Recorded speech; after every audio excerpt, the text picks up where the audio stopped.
Bem-vindos ao EducaCast, o seu, o meu, o nosso destino para discussões sobre educação e desenvolvimento pessoal. Eu sou Sara e apresento a vocês os nossos outros colaboradores, Ian e Yara. Hoje, nós vamos abordar um conceito que é primordial na educação e que tem impactado muito, de uma maneira positiva, a forma como nós aprendemos e como nós ensinamos. E o assunto de hoje é aprendizagem centrada na pessoa de Carl Rogers.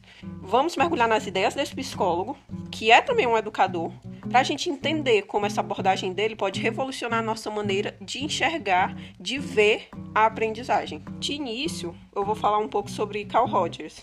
Se você não sabe, você vai saber agora, né? Carl Rogers foi um grande psicólogo e educador do século XX. E ele é bastante reconhecido pelas suas contribuições no campo da educação. Ele nasceu em 1902, nos Estados Unidos, e a principal contribuição dele para a educação foi desenvolver a abordagem que é a aprendizagem centrada na pessoa, né? Ele acreditava que o aprendizado se torna mais eficaz quando é orientado de acordo com as necessidades de cada aluno. Sara, você falou um pouco sobre Carl Rogers, que ele foi um psicólogo e educador, e é muito interessante essa ideia dele ser orientado a ir pela necessidade de cada aluno de forma individual, até porque cada um tem a sua individualidade. Mas eu queria saber um pouco, então eu queria que você falasse pra gente sobre a biografia de Carl Rogers e qual a influência dele na psicologia e na educação e o que ele mais valorizava. Pronto, eu vou te responder por partes, tá? Carl Rogers, ele nasceu em 8 de janeiro de 1902, nos Estados Unidos, e ele demonstrou muito cedo um interesse pela agricultura, mas depois ele focou na psicologia. Yara, o Rogers, ele teve bacharelado em História da Agricultura, mas como a paixão dele era pela psicologia, ele fez curso de mestrado em Psicologia Clínica, lá em 1928, e também fez doutorado em Psicologia em 1931. Indo para a parte da influência, o Carl Rogers é frequentemente associado à psicologia humanista. Ah, Sara, e o que é a psicologia humanista? A psicologia humanista é um movimento que se importa com a pessoa como um todo. E já na educação, ele é mais conhecido pela aprendizagem centrada na pessoa, porque ele acreditava que os alunos são mais eficazes na aprendizagem quando eles estão envolvidos num ambiente de apoio. E, além disso, ele incentivou os educadores a adotar uma abordagem que o professor atua como uma pessoa que facilita o aprendizado, entendeu? E sobre o que ele valorizava era a empatia. Ele acreditava que os terapeutas e os educadores deveriam demonstrar a empatia pelos sentimentos das pessoas, porque isso, né, cria um ambiente seguro e de apoio. E os alunos ou os clientes do terapeuta se sentem mais valorizados. E é através da empatia que as pessoas podem explorar os seus sentimentos da maneira mais profunda. Certo, Sara. Então, já que Carl Rogers acreditava na empatia para um com o outro, eu queria que você falasse um pouco pra gente o que é essa aprendizagem centrada na pessoa que ele acredita e quais os princípios necessários para essa abordagem. Pronto. Vejamos que a aprendizagem centrada na pessoa de Carl Rogers tem vários princípios que transformam a educação. Dois desses princípios que têm maior relevância são a não diretividade e a aceitação incondicional. Mas o que é isso? O que é a não diretividade? O que é a aceitação incondicional? Eu vou te explicar melhor. No caso da não diretividade, ela sugere que o educador não deve atuar como um controlador rígido, mas sim como uma pessoa que ajuda. Isso significa que os educadores criam um ambiente no qual os alunos podem explorar e aprender. Já a aceitação incondicional se refere à aceitação total do aluno como uma pessoa, independente das suas opiniões, seu comportamento ou das características do aluno. E isso faz com que o educador demonstre empatia e respeito pelos alunos, mesmo quando ele discorda das ideias ou das ações daquele aluno. E essa aceitação cria um ambiente de aprendizado seguro, onde os alunos se sentem valorizados e podem se expressar livremente. Alguns exemplos da aprendizagem de Carl Rogers na sala de aula por exemplo, numa classe de ciência, os alunos têm a liberdade de escolher um tópico de pesquisa que eles se interessam E daí eles desenvolvem suas próprias perguntas de pesquisa, projetam experimentos e relatam suas descobertas, e o professor atua como um orientador. Outro exemplo também é, estamos numa sala de aula, numa classe de literatura, e os alunos leem um livro e depois participam de discussões em grupos, onde eles são incentivados a compartilhar suas interpretações. E o professor ouve atentamente e guia a discussão, mas não impõe uma interpretação, digamos que, correta. E esses exemplos, Yara, ilustram como a aprendizagem de Carl Rogers pode ser implementada na prática educacional. Bom, então, aprofundando mais um pouco sobre Carl Rogers, que já sabemos que ele coloca a pessoa como o ponto central de sua própria história. Nessa teoria, o paciente tem liberdade para fazer suas próprias reflexões e chegar a conclusões únicas. Sendo assim, essa abordagem incentiva a autonomia no processo de busca pela verdade. Então, como a Sarah já expôs anteriormente, no contexto escolar, foi onde ele aplicou suas teorias psicológicas, porque ele afirmava que seu trabalho lhe trazia experiência em relação às pessoas e à aprendizagem, centrada no aluno. São inúmeras as contribuições de Carl Rogers para a área da educação. Ele ficou conhecido por defender a importância do aluno de maneira global, ou seja, temos que incluir os sentimentos e as emoções, e principalmente esses aspectos emocionais, eles têm que ser valorizados e respeitados. Neste sentido, Carl Rogers, ele apontou condições que facilitam o potencial humano de modo mais satisfatório. Isso foi conhecido como tríade rogeriana. Nessa tríade, a gente tem 3 pontos que devemos entender bem a definição de cada um, citando exemplos que são necessários para que a gente entenda mais o pensamento desse autor. Então, nessa tríade, a gente tem consideração positiva. O que seria essa consideração positiva? Na consideração positiva, a gente tem a aceitação e a aprovação recebida por outras pessoas. Por exemplo, a aceitação, ela independe do comportamento da pessoa. Isso é chamado de consideração positiva incondicional. Vamos para um exemplo. Por exemplo, a relação entre mãe e filho. O amor da mãe é incondicional, ou seja, não depende das atitudes do filho. Mas isso não significa a ausência de limites. Isso significa o respeito por suas opiniões, sentimentos e necessidades. A próxima definição da tríade é a compreensão empática. O que seria a compreensão empática?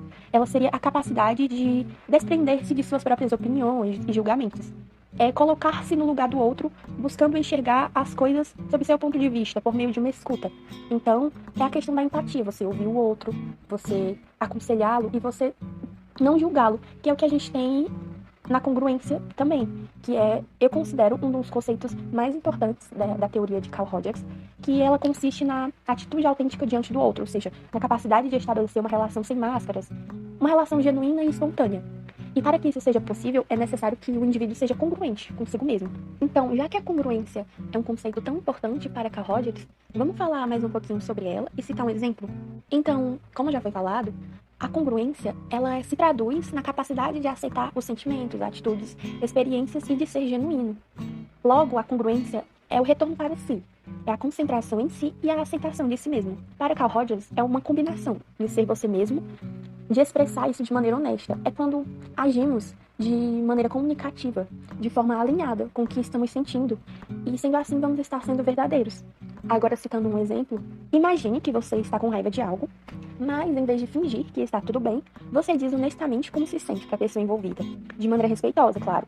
Isso seria um exemplo de congruência, porque você está sendo autêntico e expressando seus sentimentos de forma honesta, em vez de esconder ou mascarar suas emoções. Então, em resumo, congruência significa ser verdadeiro consigo mesmo e com os outros, comunicando seus pensamentos e sentimentos de maneira autêntica e direta. Então, agora a gente vai para o outro conceito, para Carl Rogers, da aceitação positiva incondicional. Que o que seria? Como o próprio nome sugere, é a estima profunda pelo outro, ou seja, o próximo merece respeito e consideração, independente de sua condição, seus sentimentos e seu comportamento. Então, é basicamente aceitar o outro do jeito que ele é, sem julgamento ou crítica. Agora vamos para um exemplo. Imagine que um amigo que está passando por um momento difícil desabafa com você sobre seus problemas.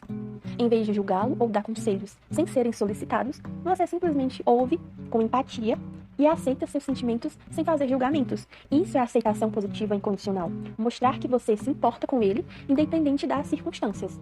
Outro exemplo que podemos citar também seria uma terapia com o psicólogo. O terapeuta oferece um ambiente onde o paciente pode falar abertamente sobre seus problemas e sentimentos, E ele vai ser longe de críticas, ele não vai ter medo, porque não existirão julgamentos. Isso vai ajudar para que o paciente se sinta aceito e compreendido, o que é fundamental para o processo terapêutico. Então, esses são 2 conceitos amplamente importantes que merecem atenção e que merecem ser colocados em prática. Assim como Carl Rogers acreditava, também devemos colocar em prática tudo o que acabamos de conversar sobre. Então, Carl Rogers, ele foi um teórico que eu particularmente gosto muito e que sua teoria é muito importante e muito interessante de ser estudada. Porém, existem críticas, na qual podemos citar a falta de direção que alguns críticos argumentam que essa abordagem tenha, pois, segundo eles, ela não fornece orientação suficiente para os terapeutas. Por exemplo, apenas ouvir e aceitar pode não ser adequado para lidar com problemas complexos, como transtornos graves. Outra crítica seria a abordagem passiva, que a terapia centrada no cliente pode parecer passiva. Como assim? Pois nela, para eles, o terapeuta vai estar somente ouvindo e, em certos casos, os pacientes podem esperar uma maior orientação. Então, como toda teoria, tem os adeptos e tem os que não se encaixam. E essas são 2 das críticas que são feitas à abordagem de Carl Rogers. Então, nesse episódio, exploramos Carl Rogers, um psicólogo e educador do século XX, conhecido por suas abordagens inovadoras na educação, chamada aprendizagem centrada na pessoa. Ele acreditava que adaptar o ensino às necessidades individuais dos alunos era fundamental para a aprendizagem eficaz, deixando um legado significativo na educação. E também exploramos a influência de Carl Rogers, novamente ligado à psicologia humanista. A psicologia humanista valoriza a pessoa como um todo. Em educação, Rogers ficou conhecido por sua abordagem da aprendizagem centrada na pessoa, que enfatizou a importância de um ambiente de apoio para a aprendizagem eficaz. E aqui está a cereja do bolo.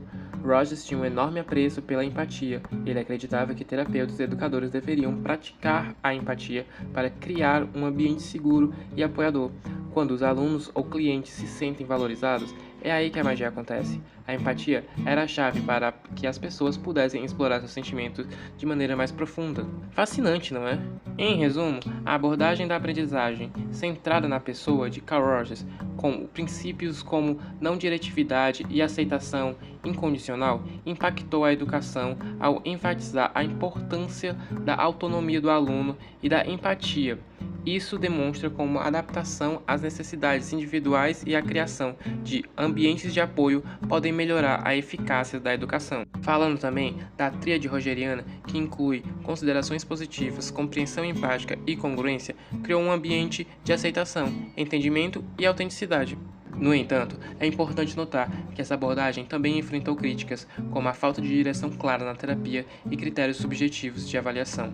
Ainda assim, o legado de Carl Rogers continua a influenciar a psicologia e a educação, enfatizando a importância de colocar a pessoa no centro do processo de crescimento pessoal e de autodescoberta.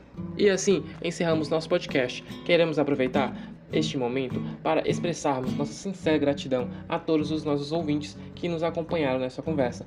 É incrível saber que estamos compartilhando conhecimento com pessoas incríveis como vocês. Suas mentes curiosas para aprender são verdadeiramente inspiradoras. Portanto, se você ouviu algo que o inspirou, informou ou simplesmente gostou de ouvir, por favor, compartilhe esse podcast agora mesmo. Juntos, podemos tornar a educação acessível a todos. Lembre-se, o conhecimento é uma jornada interminável e estamos aqui para caminhar ao seu lado. Até o próximo episódio. Queridos ouvintes, mantenham-se curiosos, continue aprendendo e, acima de tudo, sejam extraordinários.